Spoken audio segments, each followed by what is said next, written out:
My name is Ryan Kriger, and my full-time job is I'm a lawyer, and I teach at UVM, but I have kind of had this side project, which I've been calling the New in Town Project, about helping people learn how to make friends as an adult and to find community. And it's based on my experience about 10 years ago when I moved from New York City to Vermont, and I didn't know anybody. Yeah, what was that like? Or first of all, what did you move? Did you move to Vermont for a job? Yep, yeah, I got a job working for the state, and it was kind of my dream job. So I had been living in New York City for about 9 years. I'd only ever lived in cities. I lived in D.C. and Seattle and Boston. And, really the only thing holding me back from coming was I was in my mid-30s, and I was like, do I really want to start over again, from scratch at this point? My first job out of college was in Seattle, and I was there for 6 months, and I did not make a single friend while I was there. Seattle's kind of an introverted place, and I think it's so transient that a lot of people don't really, if they know you're not sticking around, they don't really, bother too much. That was my experience, at least. And I was just very unhappy in those 6 months. And so I kind of took that as a lesson, and I knew that, I was like, is this going to be another Seattle situation? And Yeah. that's what I was really worried about. And did you find? Yeah, I think maybe the stereotype of Vermont is that people keep to themselves, or at the very least, we live indoors 6 months out of the year and don't really see each other. Did you find that stereotype sort of held true in your first couple months in Vermont? No, not really. I mean, that was the thing. I made a plan. I made a strategy to get out and meet people, to like aggressively meet people. Even though I'm kind of an introvert, and it was a little bit outside my comfort zone. I sought people out. I talked to people in restaurants and people working behind counters, and just random people in the street, really. And I live in Montpelier, so that was kind of, I lived downtown, and I just was constantly going around introducing myself to people and things like that. Yeah, could you describe the plan? Like, what were some of the points on the plan as you developed it? Sure. So the first part was just meeting people wherever they were, like really making a point of introducing myself to people and striking up conversations wherever I could, and then getting their contact information, and just being very blunt. Look, hey, I'm new. I don't know anybody. You seem cool. Maybe you want to grab a beer or get a coffee sometime. And, surprisingly enough, a lot of people, not everybody, but, a lot of people were open to that. And I think as I went through this, what I figured out was that a lot of people want to meet more people. A lot of people want to make more friends. So if someone asks you, hey, you're cool, I want to hang out with you, a lot of people are like, that's great. Like, that's exactly what I want as well. Importantly, not everybody is going to react that way.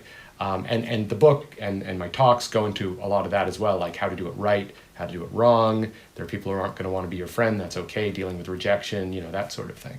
But so that was the first step. And even I used to walk around with like a piece of paper, because I have a terrible memory and I can't remember names. So whenever I'd meet somebody after we were done, I'd write down their name and like some identifying characteristics, so that if I saw, yeah. And I didn't always like ask their number the first time I met them. Like, that's the thing about being in a small community. You're going to see them again. You're going to see them around town. So it's really, you're building to, eventually meeting people and establishing those relationships. We're in a weird moment right now where a lot of my baseline advice, go outside the house, find where people are gathering, walk up to random people, and say hi. Obviously that doesn't apply in the middle of a pandemic. But I actually think a lot of this really kind of does still apply. And in fact, some of it's in a way easier, because if you're trying to meet new people and you're trying to meet people online, then you're not even limited by geography. And if you're trying to connect and build community, then it doesn't matter where you live. You have this pool of people, through Facebook or whatever, and you can connect with them, more so than you would if you were ignoring them because you're focusing on the people around you. Yeah, maybe you had this observation, reflection, just hearing what you're saying, is there's this technology that's evolved around dating people, where there's sites that you can create a profile and say, these are my interests, but maybe there isn't anything that exists if you just want to, meet people as friends. So there are websites like friendfinder.com and Bumble, which is a dating site, has a Bumble BFF function, so you can look for I didn't know friends that. instead. Now, I would urge caution with these things because, social media is rough.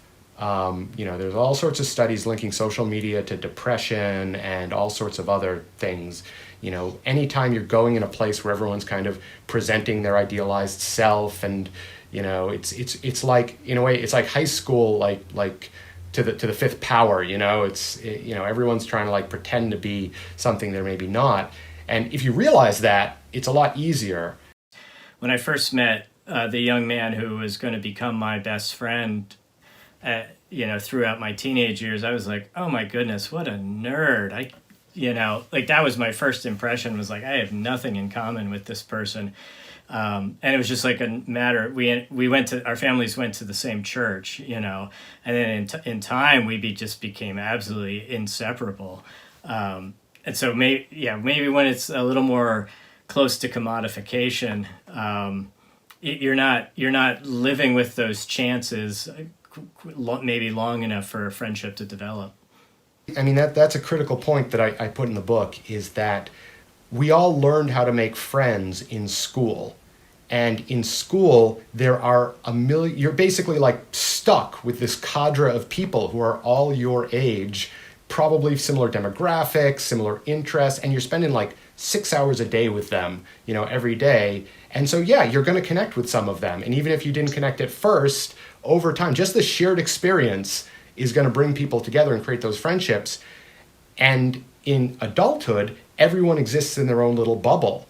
And you just don't have that natural bringing together that gives people the time to figure out beyond first impressions, beyond superficial impressions, that this is like a worthwhile person I want to get to know. And so what people do is, as adults, is they assume the same strategy that should have worked for them as kids should work now. And remember, when you're a kid, you're taught, don't try too hard. Don't like seem desperate for friends. That's the last thing you want to do. That's going to drive people away. Uh-huh. But as an adult, being aloof and not trying means you're just going to be alone. You actually have to put in the effort. You have to kind of be a little vulnerable and say, I'd like to hang out, and set yourself up for rejection. If you are a kid and you're just, do you want to be my friend? That works when you're like 3, but it doesn't work in high school. But it actually can work as an adult, to be a little bit more upfront about that. And you kind of have to. You have to put in that effort. You can't just assume it's going to happen organically all the time. And so did you have different results in Montpelier than what your experience was in Seattle? Oh, absolutely. Absolutely. I mean, the first thing was, in Seattle, I used to go to work and then I'd go home and watch TV. Like, I wasn't putting myself out there. I wasn't putting myself where the people were. The way our lives work is we're scheduled and we have jobs, and when the job is over, we're tired, and and we have errands to run. And if you have time once a week to meet with someone, that is the time you have to devote to that person. And if no one's willing to make that, do the scheduling and follow up, you're not going to connect with people. So that's kind of like, that's the second part of it, is so you meet people, and then you have to actually schedule things. You have to reach out and say, let's hang out. And what I learned there was, and I had a friend in New York, her name was Cindy, and I called her a nexus because she knew everybody and she loved to throw parties. And I realized that after 9 years in New York, a huge amount of my social circle just came from knowing her. Like, my friends were basically her friends. She organized, she was the mayor, or whatever you want to call them. She was the one who did the organizing, and I showed up, and these were my friends. And so when I came to Vermont, I realized I was actually going to have to do that. I was going to have to be the nexus, because no one was going to just randomly invite me to things because they didn't know me. So I'd have to be the ones who did that.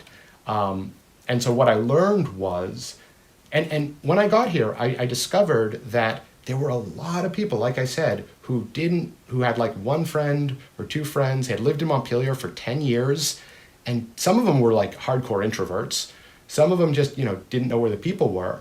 And, we were all, it was all kind of people in their like 30s and 20s. There were some older people, there were some people in their 40s, 50s. So at one point someone were like, oh, so you have like this young professionals organization? I'm like, no, it's not networking. Like, that's not what this is about at all. And there's nothing wrong with networking. Networking is when you go to an organization with a business purpose in mind. And if everybody knows you're doing that, great, that's wonderful. But, this is a very different thing. And so I started, organizing events like, hey, let's go to a movie, hey, let's, go have a picnic, or like, let's go meet up at Three Penny, or at the Black Door when it was around. And so one thing I learned from that was that when you're organizing an event, you have to be really specific with what you're organizing.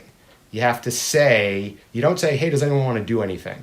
Because people basically wait to see what the opportunity is, and then they decide whether or not they're going to do it or not.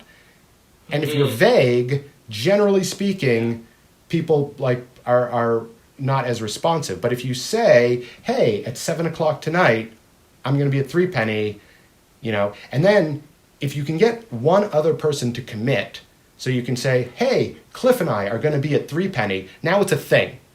Now there's an event, and then fear of missing out kicks in, FOMO kicks in, and then people want to be there, and it works. And so I started arranging to hang out with people like every Wednesday night. It was never a plan like I'm going to do a Wednesday night thing. It was like we got together one Wednesday, and then we had a good time and said, hey, you want to do it next week? And we did. And then it became kind of a tradition. And eventually, like 20, 30 people were showing up to this thing. And people who like I didn't know were showing up and saying, I heard there's a thing. And, it's just, and someone titled it, not me, but someone else titled it the Wednesday Night Drinking Club.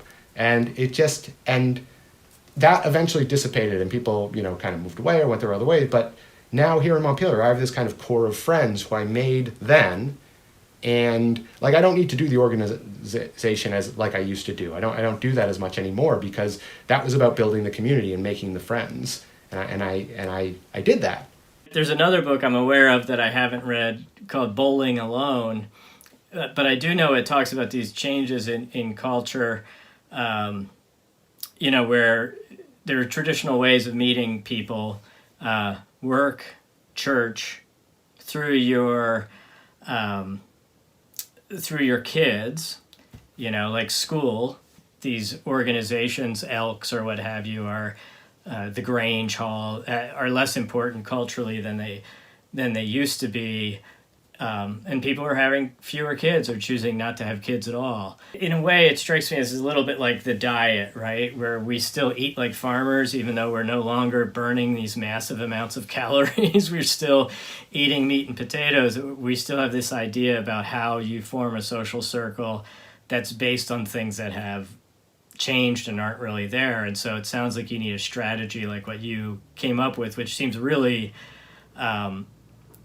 pragmatic, and they're, not like magical like it used to happen, perhaps. And, part of it might be, I'm a lawyer. That's what we do. We say, here's a problem. Like, how are we going to like strategize a solution, to figure it out? And, you mentioned all these different places where people meet and things can happen somewhat organically. Interestingly, in Vermont, I think it's bars. Those are kind of the late night places where people go and gather. We don't have a ton of late night coffee houses, or other, and that's really unfortunate if you don't drink, or you, for whatever reason, don't want to, be hanging out in bars. It's probably the place where people are most open to just walking up to a stranger and saying hi and just striking up conversations. You got to be careful, obviously, talking to people in bars. One of the things I talk about in the book is if you are a single person, and you are actually looking for friends, you really have to put romantic stuff out of your mind, because, people go into bars and some of them are looking to meet someone, and the problem is, like, if you're focusing on all the people of the gender you're attracted to, then you're ignoring half the bar who might be the people who might be your next friend. Yeah, that's a good point. What surprised you the most in doing your experiment, if you want to call it that, and going through that process where you had the Wednesday night gatherings? One of the things that surprised me was kind of how easy it was. I mean, I really, it worked far better than, and maybe it was a lightning in a bottle situation. I don't want to promise people, but I mean, I moved here on January 1st, 2011.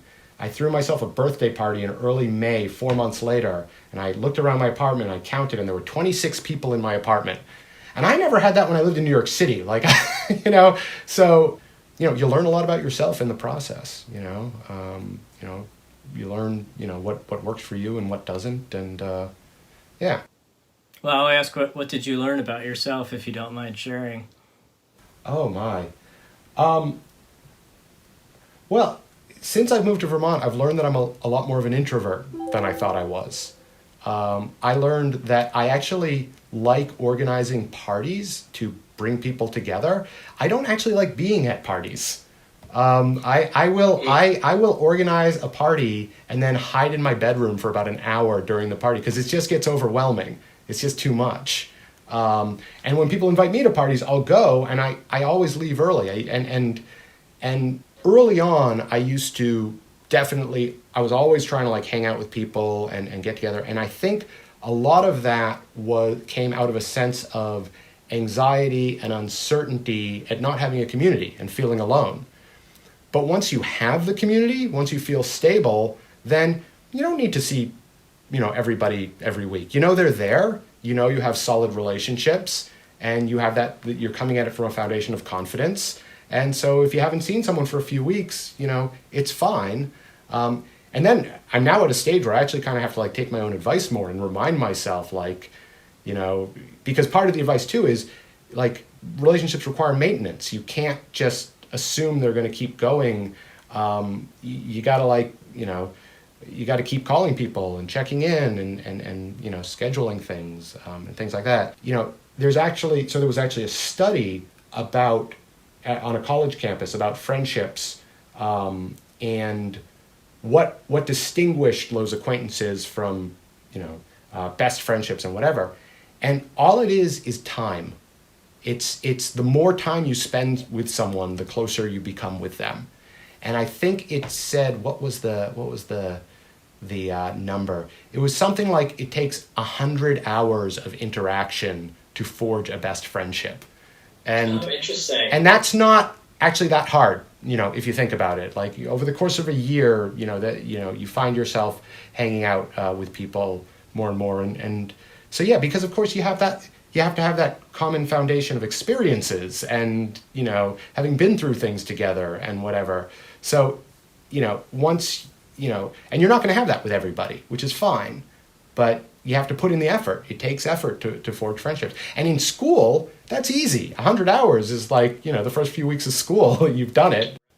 You're all together. Right. Yeah, I was thinking there's a little bit of a joke at the beginning of the stay-at-home order. The order was, don't go out in the evening, don't go out to eat, stay at home, stay indoors, don't get together. And it's oh, this is just life in Vermont. This is, at least in the wintertime, this is how we roll. I guess the question I'm getting to is, there's an element of what we're going through right now with virtually everyone in North America and a lot of the world being isolated.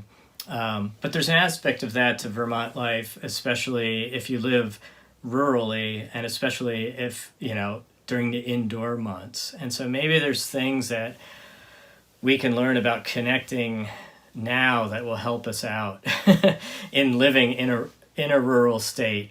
Right. Well, so first off, a lot of it is about communication. And, this can apply pandemic or no, just texting someone, saying, how are you doing? Communicating to that person that you were thinking about them. When you receive a random text from somebody just being I was just thinking about you, how you doing? That feels really good. That is going to lift your mood. That is going to make you feel like someone's thinking of you. And I think everyone right now could probably think of like an old friend who they haven't talked to in a year or in 6 months. And how difficult is it to pick up your phone and just shoot them a quick text? And, that's all it takes. And so people can do that year round. They can do that in the winter months. And it's also, we're in this era now that makes it so much easier. I mean, when I was a kid, we used to talk on the phone, right? You'd pick up the phone, and if the phone line was available, you had to, talk to them. And I mean, now it's so funny. Like, a lot of people, like, the notion of like devoting an hour of your day to just like specifically talking to one person on the phone is kind of weird. But with texting, you can talk to them and they'll get back to you when they get back to you. And, it's not a huge imposition on your time. There are virtual happy hours going on now. I know someone who is doing a virtual book group. So, she just went on Facebook and said, hey, let's, or someone on Facebook said, hey, let's do, read this book together. And so they're doing that.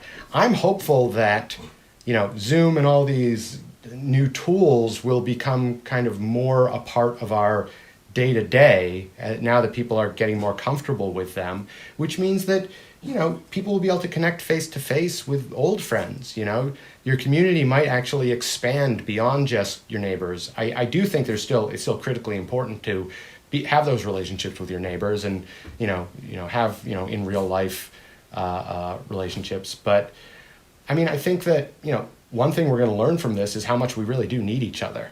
How much, isolation, is not good for us. Making friends is not just it's great for your mental health.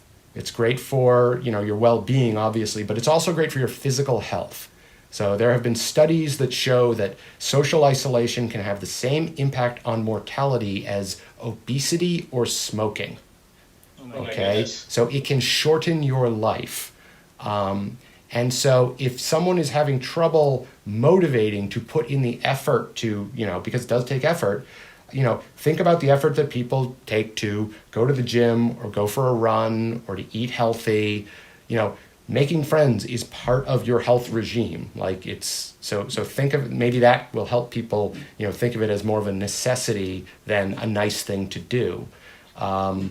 And similarly, there was a study, there's an ongoing study I think it was a Harvard study.